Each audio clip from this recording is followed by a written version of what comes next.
Hello everyone, I hope you are all good, and today I'm going to share some attractive and neat answer sheet format. तो आज मैं आपको एक छोटी सी video में आपको शेयर करने जा रही हूँ कि आप जो अपने एग्ज़ाम शीट को कैसे अट्रैक्टिव बना सकते हो, एक प्रॉपर वे में लिख सकते हो। सबसे पहले आपको ऊपर ऑलरेडी स्पेस दिया होता है अपनी इंट्रोडक्शन फिल करने के लिए, तो आपने वो ध्यान से करेक्ट आपने जो है उसमें फिल करनी है सारी डिटेल्स। उसके बाद आते हैं अपने सेक्शंस पे और अपनी शीट पे। तो सबसे पहले हमने बोथ साइड क्या करनी है, मार्जिन लाइन बना लेनी है 2-2 सेंटीमीटर की, जैसे कि आपको दिख रहा है। मान लो ये आपकी क्या है, शीट्स है, तो आपने दोनों साइड जो है प्रॉपर जो है स्पेसिंग बना लेनी है 2 सेंटीमीटर की इधर एंड 2 सेंटीमीटर की इधर। उसके बाद आपने जो भी सेक्शन आप कर रहे हो उसका नाम ऊपर ज़रूर लिखना है कि आप कौन सा सेक्शन जो है अटैम्प्ट कर रहे हो।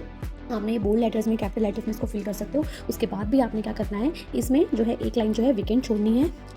उसके बाद ही अपना क्वेश्चन जो है लिखना शुरू करना है। तो जैसे कि आपको मैंने दिखाया है क्वेश्चन नंबर 1 आंसर। उसके बाद मान लो आपका क्वेश्चन है व्हाट इज़ फोटोसिंथेसिस, तो आपने हेडिंग डालनी है ब्लैक पेन से फोटोसिंथेसिस, ठीक है, जिससे पता चलेगा कि आप जो है किसकी डेफिनेशन देना चाह रहे हो। ठीक है, तो आपने उसको लिखना है ब्लैक पेन से और उसके बाद अपना आंसर शुरू करना है। जितना भी आपसे मार्क्स पूछे गए हैं, मान लो आपका 1 मार्क्स का आंसर है, तो आपने या तो 1 वर्ड का आपको आता है, जैसे नेम द एक्वाटिक एनिमल या ऑटोटॉपिक एनिमल ऑटोटॉप ऑर्गेनिज्म, तो आप उस अकॉर्डिंग आप आंसर दे सकते हो 1 लाइन में 2 वर्ड्स में।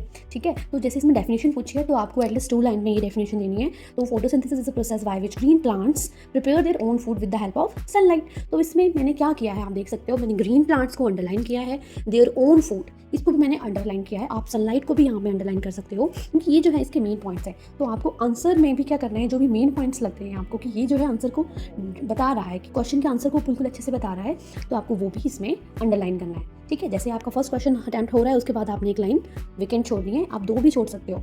इन केस आपको बाद में कोई माइंड में आपको आंसर आ रहा है इसका, मान लो आपको आधा ही आंसर आ रहा है, तो आप एट लास्ट के लिए भी इसको छोड़ सकते हो। ये लास्ट में अगर आपने 2 लाइनें छोड़ी होंगी तो आप इस एक में इसको आंसर लिख सकते हो। लेकिन वैसे एक लाइन तो बिल्कुल कंपलसरी है कि आपको आंसर के बाद नेक्स्ट क्वेश्चन शुरू करने से पहले एक लाइन छोड़नी है। नेक्स्ट फिर हम क्वेश्चन नंबर 2 अटेम्प्ट करेंगे, वही फॉर्मूला अप्लाई करेंगे, एक लाइन छोड़नी है, डेफिनेशन है तो उसकी हेडिंग डालनी है।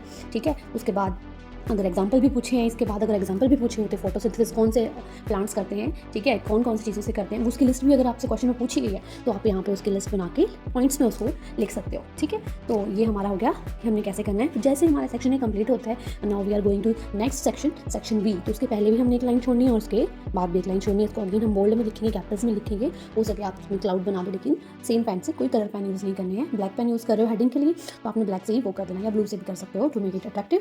नेक्स्ट दोबारा से हम एक लाइन छोड़ेंगे और अपना जो क्वेश्चन नेक्स्ट सेक्शन बी से हम शुभ लिख रहे हैं आपने वही लिखना है। ये ध्यान रखना है कि जो आप क्वेश्चन पेपर में आपको क्वेश्चन मेंशन है वही क्वेश्चन नंबर आपका जो है आंसर शीट पे भी होना चाहिए। ठीक है, तो ऐसे ही आपने जो है अपनी आंसर शीट को अट्रैक्टिव बनाना है। मार्जिन लाइन ड्रॉ करना ना भूले, ये जो एक सिमेट्री बनाता है अपनी आंसर शीट को।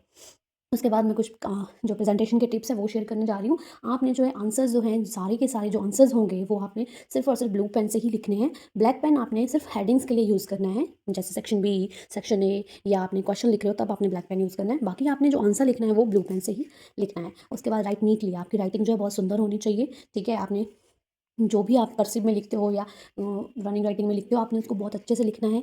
ठीक है, राइटिंग के जो है एक्स्ट्रा मार्क्स मिलते हैं। अगर आपने पेपर बहुत अच्छे से लिखा हुआ है, राइटिंग बहुत अच्छी है, तो आपको फुल मार्क्स मिलने के बहुत ज़्यादा चांसेस रहते हैं। उसके बाद है प्रॉपर स्पेसिंग। तो प्रॉपर स्पेसिंग होनी चाहिए। जैसे प्रॉपर स्पेसिंग मीन्स आपके हर क्वेश्चन आंसर के बाद जो है एक लाइन छूटनी चाहिए। आपने बहुत ज़्यादा मैसी नहीं कराना है, आपने बिल्कुल स्टेप बाय स्टेप बिल्कुल नीटली जो है आंसर्स देने हैं और प्रॉपर स्पेस का ध्यान रखना है।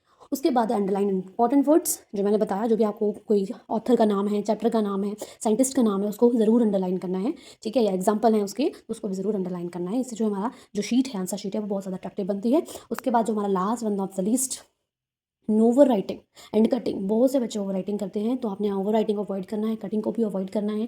No use of fluid and no use of other things like chalk and pen. Pen से ही हम दोबारा बार बार से राइट करोगे, वो बिल्कुल ही नहीं करना है। इससे जो है मार्क्स बहुत ज़्यादा कट होते हैं, ये हमारे एग्जाम को अट्रैक्टिव नहीं बनाते हैं। हमारी शीट जो है से बहुत ज़्यादा गंदी लगती है, इसलिए हमें ओवर राइट और कटिंग बिल्कुल भी नहीं करनी है। तो ये कुछ इंपॉर्टेंट पॉइंट्स है कि आपने अपना पेपर कैसे लिखना है, अपनी आंसर शीट को कैसे अट्रैक्टिव बनाना है। बाकी जो आपकी डायग्राम्स होंगी वो हमें पेन से नहीं बनानी है, वो हमें सिर्फ और सिर्फ पेंसिल से बनानी है। ठीक है, तो डायग्राम जो है पेंसिल से बनानी है, उसकी हेडिंग आप ऊपर पेन से लिखोगे कि कौन से आप डायग्राम बना रहे हो, लेकिन उसके पॉइंट्स हैं वो भी आपने पेंसिल से ही लिखने हैं और डायग्राम भी आपने पेंसिल से ही बनाने हैं। नेक्स्ट वीडियो में मैं आपको बताऊंगी कि कैसे जो है डायग्राम्स को हम बहुत अच्छे से बना सकते हैं, और कुछ अलग से हम कुछ और शेयर करेंगे कि अलग अलग टाइप से क्वेश्चन को किस तरीके से रिप्रेजेंट किया जा सकता है एग्जाम में to make it more attractive. Thank you and have a good day. All the best for your exams.